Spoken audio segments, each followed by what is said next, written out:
Halo, perkenalkan nama saya Nur Fikri Joyria, Prodi D3 Keperawatan.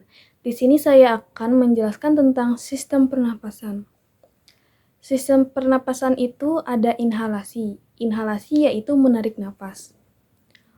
Udara yang berada di paru-paru berisi udara berbagai molekul CO, oksigen. Masing-masing memberi tekanan. Seperti contohnya, jika kalian mengambil napas, paru-paru kalian akan mengembang, rusuk, dan dada, dan ada pula tekanan parsal. Contohnya, inhalasi banyak tekanan oksigen 2, 105 mmHg. Oksigen ini lebih tinggi dibandingkan pembuluh darah kapiler di sekitar alveolus di paru-paru kita. Nilainya 40 mmHg. Dengan cara ini, oksigen berpindah-pindah bisa disebut juga divisi molekul berpindah. Lalu perpindahan doraks oksigen kita akan mengalir ke kiri jantung dan melewati atrium kiri. Vertikal kiri, darah oksigen ini akan mengalir ke seluruh tubuh. Peredaran darah itu lebih tinggi daripada sel 100 mmHg darah.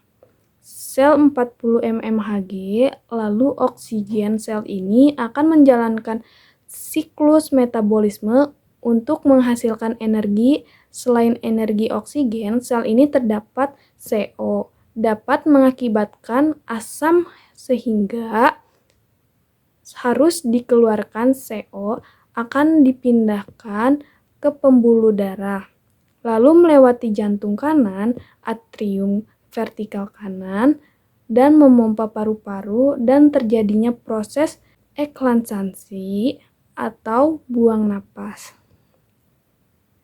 Dan terjadinya proses eklanasi disebut juga buang napas.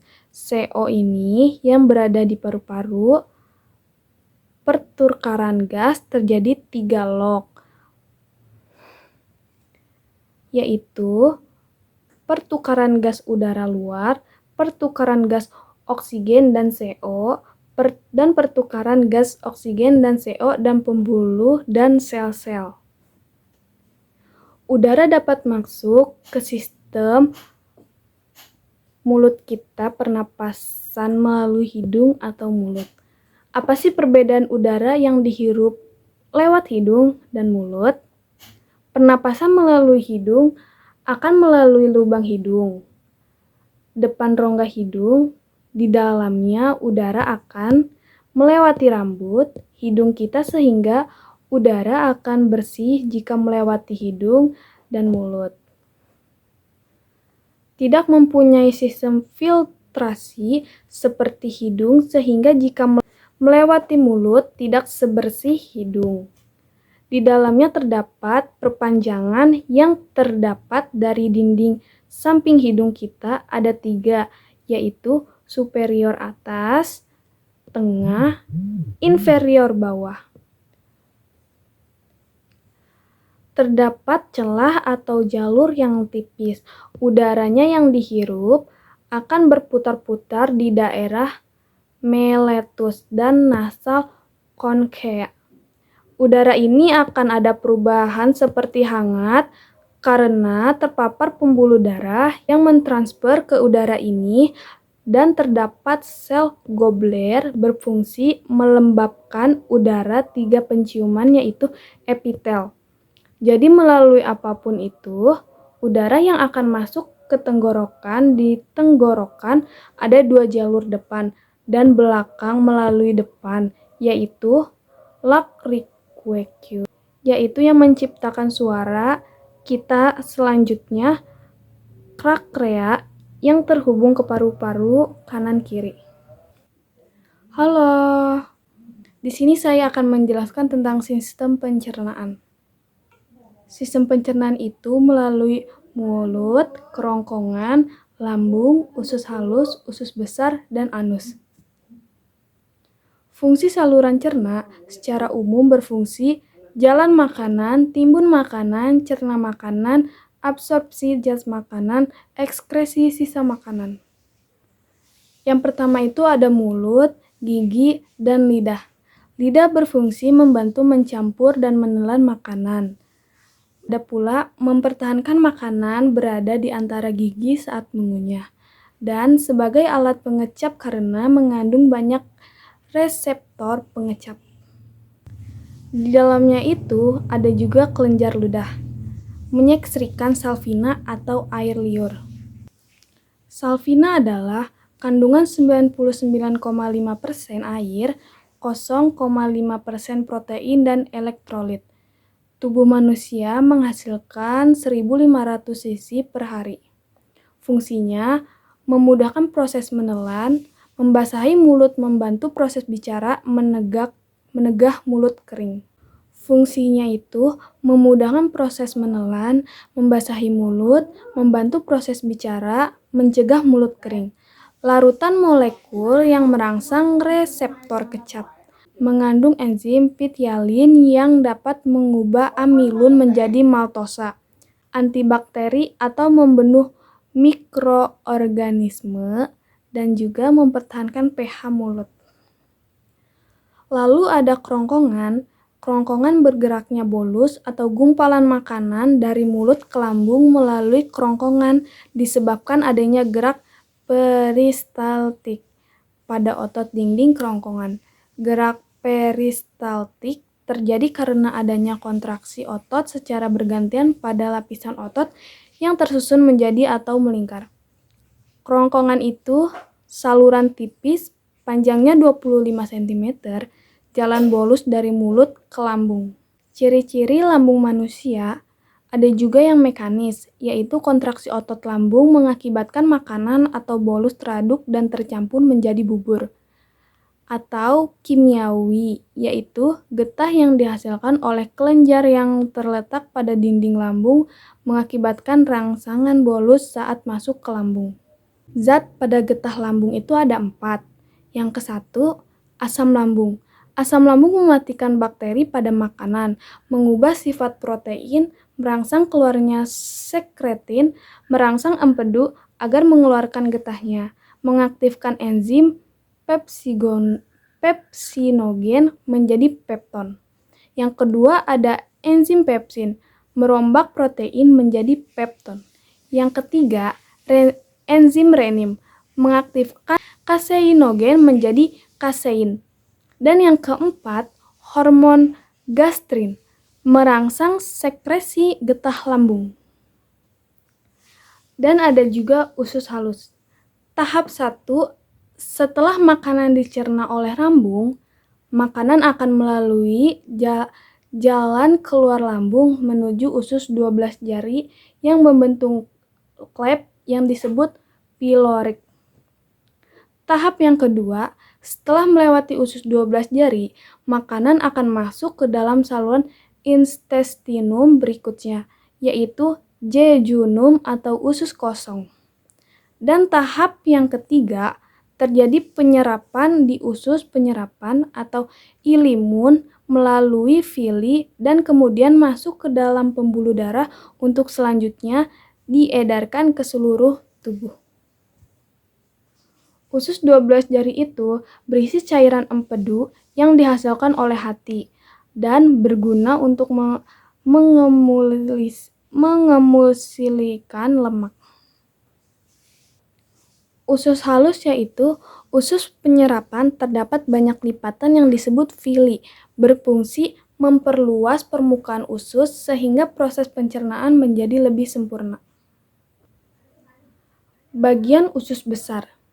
Bagian usus besar itu memiliki panjang 1 meter, di antaranya usus halus dan usus besar terdapat usus bantu yang berisi massa sel darah putih yang berperan dalam sistem imunitas. Dan fungsi utama usus besar adalah absorpsi air untuk menampung zat-zat yang tidak terdigesti dan tidak diabsorpsi atau pembentukan massa feses. Bagaimana bisa terjadinya fases mengeras? Apabila sisa makanan bergerak terlalu lambat atau berada di kolon terlalu lama, akan terjadi absorpsi air yang berlebihan sehingga fases menjadi keras dan mengakibatkan konstipasi. Kurang lebih 30% berat kering fases mengandung bakteri E. coli. Bakteri ini hidup di dalam usus besar dan memproduksi vitamin K dan B12. Ada pula rektum. Bagaimana akhir usus besar disebut dengan rektum? Di rektum tidak terjadi lagi penyerapan air. Rektum dapat berkontraksi sehingga menghasilkan defekasi. Defekasi adalah pengeluaran zat-zat sisa makanan melalui anus. Ada pula anus. Apabila fase sudah siap dibuang, maka otot sphincter crestum mengatur pembukaan dan penutupan anus. Fungsi peritoneum menutupi bagian besar dari organ-organ abdomen dan pelvis, membentuk perbatasan halus yang memungkinkan organ saling bergeseran tanpa ada penggasakan. Ada juga fungsi hati, mengubah zat makanan yang diabsorpsi dari anus dan disimpan. Yang kedua, mengubah zat buangan dan bahan beracun untuk mudah disekresikan ke dalam empedu dan urin. Yang ketiga, membersihkan bilirubin dari darah. Yang keempat, membentuk sel darah meraih janin. Yang keempat, membentuk sel darah merah janin. Ada juga kandungan empedu atau juga gallbladder. Di antaranya oleh empedu ke usus halus berperan menjadi stekobulin atau mewarnai feses, dan beberapa diabsorpsi kembali oleh aliran darah dan membuat warna pada urin. Yang terakhir itu ada pankreas. Dapat disebut sebagai organ rangkap mempunyai dua fungsi. Fungsi yang ke-1 yaitu ekorine, dilaksanakan oleh sel sekretori dan lobulanya yang terbentuk getah pankreas dan yang berisi enzim dan elektrolit. Fungsi endokrin. Yang kedua, fungsi endokrin yang membentuk organ endokrin. Halo. Di sini saya akan menjelaskan tentang sistem kardiovaskular. Yang pertama itu ada jantung. Jantung berfungsi memompa darah ke seluruh tubuh melalui sistem pembuluh darah. Strukturnya itu terdiri dari 4 ruang, atrium kanan dan kiri, serta vertikal kanan dan kiri. Yang kedua, pembuluh darah. Arteri mengangkut darah dari jantung ke organ-organ tubuh. Dan vena mengembalikan darah ke jantung. Ada pula kapiler, tempat pertukaran zat-zat antara darah dan jaringan. Yang ketiga, ada proses sirkulasi darah. Sirkulasi darah itu ada 2. Sirkulasi sistematik, yaitu darah dipompa dari vertikal kiri ke seluruh tubuh, memberikan oksigen dan nutrisi, dan mengumpulkan produk sisa metabolisme. Yang kedua itu sirkulasi pulmoner, yaitu darah yang mengandung karbon dioksida dikirim ke paru-paru melalui vertikal kanan, menukar karbon dioksida dengan oksigen. Yang keempat, ada tekanan darah.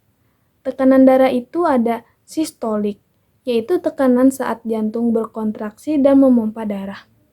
Dan ada juga diastolik, tekanan saat jantung beristirahat di antara kontraksi. Yang kelima, ada sistem regulasi. Sistem nervus otonom, bisa disebut juga sistem nervus otonom. Sistem nervus otonom ini mempengaruhi denyut jantung dan diameter pembuluh darah. Ada juga hormon. Hormon seperti adrenalin dan aldosteron berpengaruh pada tekanan darah dan volume darah. Yang keenam, ada penyakit kardiovaskular. Aterosklerosis yaitu penumpukan plak pada dinding pembuluh darah. Ada juga serangan jantung, kerusakan otot jantung akibat penyumbatan pembuluh darah, dan stroke. Stroke itu kurangnya aliran darah ke otak. Dan yang ketujuh itu ada nutrisi. Kenapa sih nutrisi penting bagi tubuh kita? Halo, di sini saya akan menjelaskan tentang komponen darah. Komponen darah adalah cairan yang diedarkan atau dipompa oleh jantung menuju semua bagian dari tubuh. Setelah itu kembali lagi ke jantung untuk mengulangi proses. Darah merupakan cairan jaringan tubuh. Ada juga darah manusia berwarna merah, antara merah terang apabila kaya oksigen sampai merah tua apabila kekurangan oksigen. Fungsi darah: mengatur oksigen dari paru-paru ke seluruh sel tubuh, mengangkut sari makanan, hormon, dan sisa metabolisme. Sisanya karbon dioksida yang diangkut oleh jaringan tubuh ke paru-paru. Alat pertahanan tubuh dari infeksi dengan membentuk antibodi dan sel-sel darah putih. Menjaga stabilitas suhu tubuh dan memindahkan panas dari alat tubuh yang aktif ke bagian tubuh yang kurang aktif. Plasma darah. Plasma darah terdiri dari cairan dan protein darah, albumin, globulin, dan fibrinogen. Cairan darah yang tidak mengandung unsur fibrinogen disebut serum darah.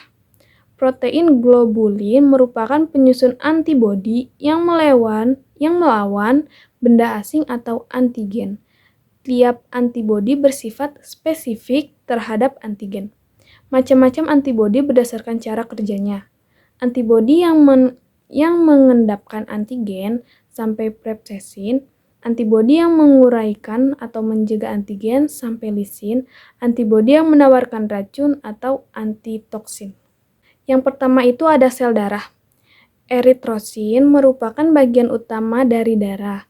Jumlahnya pada pria dewasa sekitar 5 juta per cc dan pada wanita dewasa sekitar 4,5 juta per cc.